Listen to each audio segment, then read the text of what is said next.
Nawe Nkandla awumncinyana njengoba uzobekeka ebalazweni lomhlaba kwezosozinyama njengoba insizwa yase Mandaba ibheke eAsia eSingapore ukuyoncintisana emqhudelwaneni wosozinyama iMusclemania Natural Bodybuilding Show ukusuka mhla ziyishumi kuya mhla ziyishumi nomuvo kwephezulu.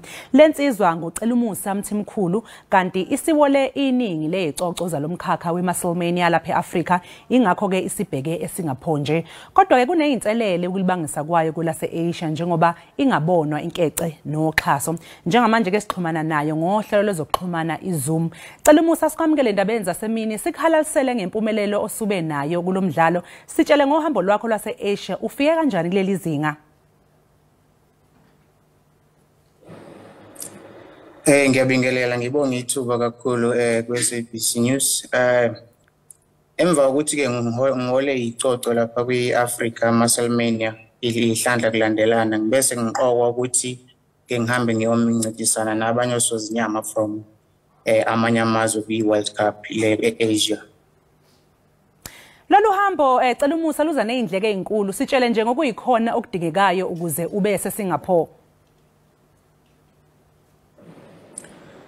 Ukusummarize nje amabizo ama-estimate kushuthi ama-cost into engizodingakala ukuthi ngithole ama-flights mhlawumbe imali engabingelela ku-25,000 kube i-accommodation ngoba ngizohlala laphana isikhathi esingangeviki ukuze ngikwazi ukuthi ngiteste ngoba lento esishaya esiyenza i-bodybuilding yethu i-natural bodybuilding kumele sishaya ama-test i-drug testing so kumele ngihlale insuku eziwu-7 kube i-minimum le-mandatory imali ekumele kube nayo ebank ukuthi ukuze ukwazi ukuye kwelinye izwe mungenayo ukwazi ukuqualify so imali nje in total ibalelwa ku-45,000 engakwazi ukucover indleko sezizonke.